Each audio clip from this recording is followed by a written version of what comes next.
Halo Bapak Ibu dan Saudara-saudara yang kasih Tuhan, senang sekali kita berjumpa kembali. Apa kabar semuanya?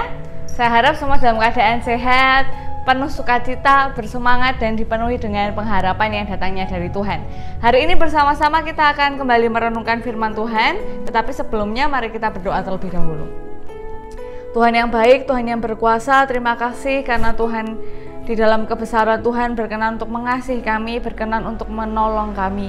Dan kiranya Tuhan menguatkan kami, meyakinkan kami sehingga setiap hari kami semakin mengenal Tuhan supaya kami dapat melihat dengan jelas pertolongan dan kehendak Tuhan di dalam kehidupan kami.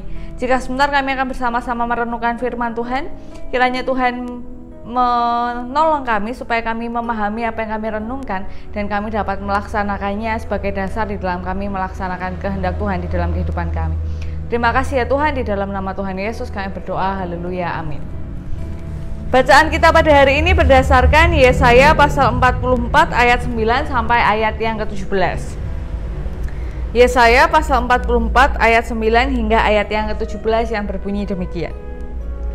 Orang-orang yang membentuk patung semuanya adalah kesia-siaan, dan barang-barang kesayangan mereka itu tidaklah memberi faedah.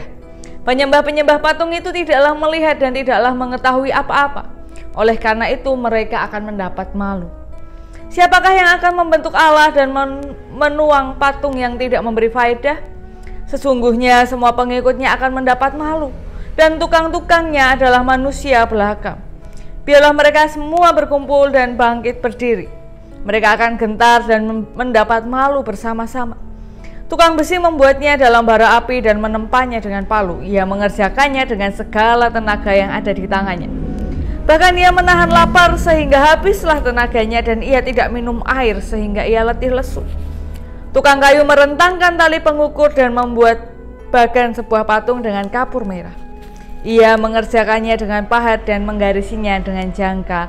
Lalu ia memberi bentuk seorang laki-laki kepadanya, seperti seorang manusia yang tampan, dan selanjutnya ditempatkan dalam kuil. Mungkin ia menebang pohon-pohon aras, lalu ia memilih pohon saru atau pohon tarbatin, lalu membiarkannya tumbuh menjadi besar di antara pohon-pohon di hutan. Lalu ia menanam pohon salam, lalu hujan membuatnya besar. Dan kayunya menjadi kayu api bagi manusia yang memakainya untuk memanaskan diri. Lagi pula ia menyalakannya untuk membakar roti. Tetapi juga ia membuatnya menjadi Allah, lalu menyembah kepadanya. Ia mengerjakannya menjadi patung, lalu sujud kepadanya. Setengahnya dibakarnya dalam api, dan di atasnya dipanggangnya daging. Lalu ia memakan daging yang dipanggang itu sampai kenyang.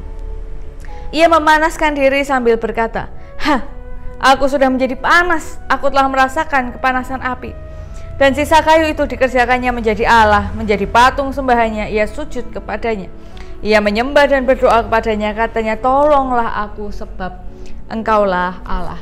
Demikianlah pembacaan firman Tuhan pada hari ini. Sungguh berbahagia kita yang diberikan kesempatan untuk mendengarkan, merenungkan, memelihara, bahkan diberikan kekuatan untuk melaksanakan di dalam kehidupan kita sehari-hari. Haleluya. Bapak, Ibu, dan saudara-saudari yang dikasihi Tuhan,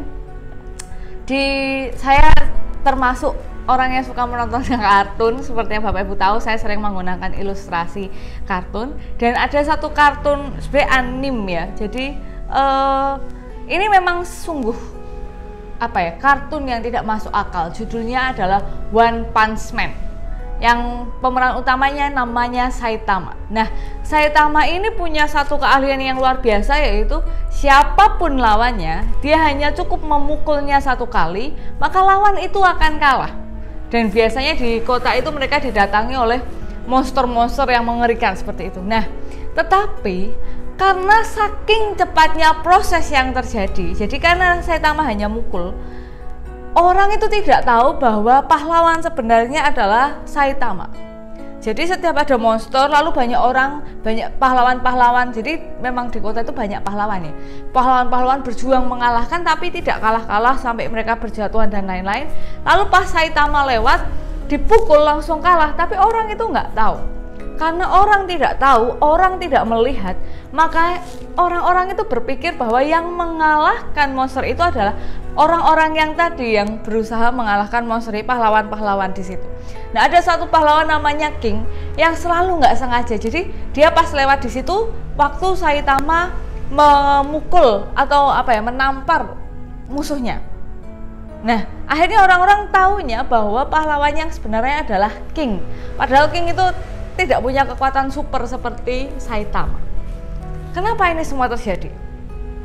Karena manusia itu terbatas.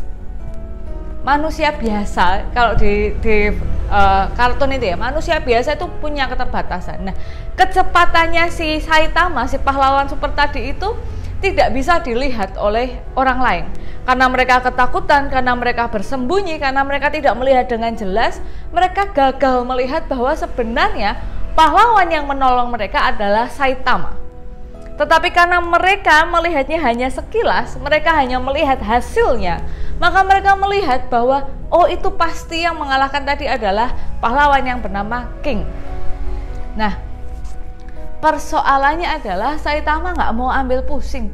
Dia nggak mau repot-repot pamer, ini loh, ini aku yang mau ngalahin, sini sekarang semuanya kumpul, tak kasih lihat ya, ini biar aku yang mukul. Dia nggak pernah repot seperti itu. Dia nggak terlalu pusing bagaimana peringkatnya dia di antara para pahlawan super. Dia tidak terlalu pusing bagaimana orang-orang kagum atau tidak sama dia. Dia hanya ya kalau ada yang jahat, ada yang mengganggu ya pukul, hanya begitu saja. Nah, ini menunjukkan satu hal yang disadari atau tidak itu mencerminkan kehidupan manusia. Jadi seringkali manusia itu karena keterbatasannya percaya dengan apa yang mereka lihat sebagai kebenaran yang benar, yang paling benar, yang paling mutlak. Sedangkan apa yang di luar pemahamannya, apa yang di luar logikanya, apa yang di luar apa yang dilihatnya itu dianggap tidak ada dan tidak nyata. Jadi manusia itu taunya yang kelihatan, yang tersentuh, yang masuk di akal, yang pernah ada buktinya, itu yang itulah kebenaran yang sejati. Sedangkan apa yang tidak bisa dijelaskan, apa yang tidak kelihatan, yang tidak disentuh itu ya mungkin, tapi tidak terlalu dipegang sebagai kebenaran yang sejati. Ini terjadi pada umat Israel kala itu. Kita yang membaca Alkitab ini tahu loh bagaimana Tuhan berkarya di tengah-tengah bangsa Israel. Kenapa kok kita tahu dan percaya? Karena kita baca. Dan tokoh yang bersaksi banyak. Mulai dari Kejadian ada Adam, Hawa, ada Nuh, ada Abraham, ada banyak orang yang hidupnya sangat diberkati dan ditolong oleh Tuhan. Bahkan mulai Keluaran ada Musa dan lain-lain, nanti ada raja-raja, ada nabi-nabi, banyak sekali. Kita baca bagaimana Tuhan menolong umat Israel. Karena ini sudah terjadi dan kita tinggal membaca.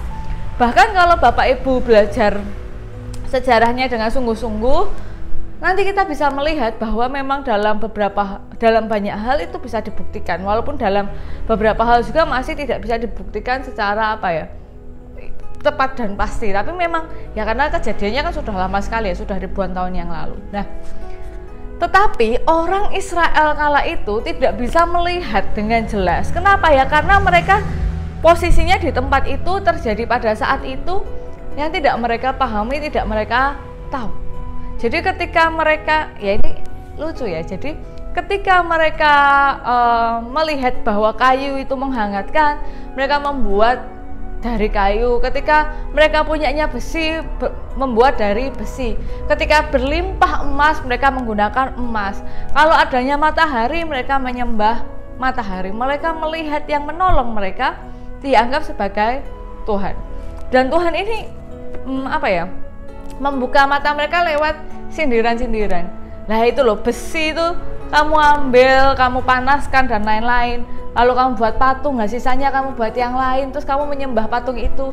Atau pohon, kamu tebang pohonnya, kamu buat jadi patung, kamu sembah, sisanya kamu bakar. Yang kamu bakar dan kamu sembah itu loh sama. Masa kamu minta tolong sama yang kamu bakar?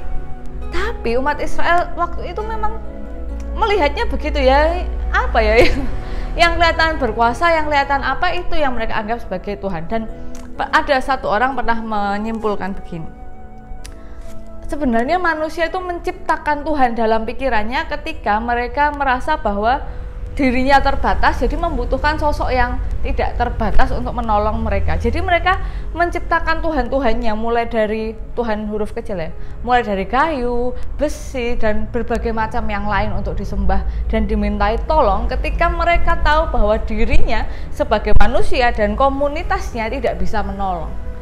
Jadi memang zaman dulu kan begitu. Nah, tapi pada bacaan kita hari ini tuh diingatkan bahwa itu loh yang kamu sembah lewat hal-hal itu tuh buatanmu, buatan tanganmu yang nanti kamu buang. Tapi sumbernya, kan besi kan sudah ditemukan, sudah dibuat ya. Tapi sumber besinya, sumber kayunya malah dilupakan dan diabaikan. Yang menolong setiap saat itu malah dilupakan dan diabaikan. Jadi Bapak Ibu pernah nggak sih ini nih kayak jimat atau barang favorit atau warna hoki atau apa, itu kan seakan-akan yang memberi kemenangan, keberuntungan adalah barang-barang yang kita pakai. Ada orang yang aku hokine nek nganggo klambi iki, aku hokine nek nganggo bolpen iki, aku lebih mantep kalau pakai motor, aku lebih mantep kalau A B C D E F G. Jadi seakan-akan yang dianggap menolong adalah apa yang saat itu menempel pada tubuhnya atau yang terjadi. Tapi Tuhan di balik semua itu tidak terbayangkan. Kenapa ya? Karena kita ini terbatas, manusia itu terbatas. Jadi seakan-akan ya kayak begitu-begitu. Nah, ini mengingatkan kita saat ini bahwa kita harus mengingat bahwa Tuhan adalah satu-satunya Tuhan. Dan setiap hal yang di sekitar kita yang menolong kita itu bukan Tuhan, itu bukan yang harus kita sembah, bukan yang harus kita mintai pertolongan. Misalnya HP, internet, atau mungkin barang-barang jimat-jimat atau apapun. Tapi satu-satunya yang menolong kita adalah Tuhan. Mau basuhnya kebalik, nggak kebalik, kita bisa dapat uang. Ini pernah dibahas sebelumnya di mitos-mitos. Ini bukan tentang baju kebalik atau enggak ya, mau dapat uang saja. Ini bukan tentang bajunya hoki atau enggak warnanya, tapi memang itu adalah karena berkat dan anugerah dari Tuhan, perlindungan dari Tuhan. Nah, mari kita mengingat bahwa semua yang terjadi ini karena Tuhan dan tidak perlu memberhalakan hal-hal yang tidak perlu diberhalakan. Tidak perlu menganggap suci benda-benda yang memang tidak sepadan dengan kesucian Tuhan. Ya nggak akan ada yang sepadan dengan kesucian Tuhan. Jadi ya sudah gitu. Jadi kalau kalung salib, kalau udah pakai salib itu rasanya kayak waduh, bukan kalungnya saya nggak pernah pakai salib sih. Jadi bukan kalungnya gitu yang berkuasa, tapi Tuhan yang berkuasa. Bukan bukunya yang berkuasa, tapi Tuhan yang berkuasa. Jadi mari kita mengingat bahwa satu-satunya Tuhan, satu-satunya penolong ya Tuhan, nggak ada yang lain. Dan semua itu hanya sarana yang Tuhan pakai untuk menolong kita. Mari kita berdoa. Karena keterbatasan kami sering menggantungkan diri kami sering bergantung kepada hal-hal atau orang-orang di sekitar kami.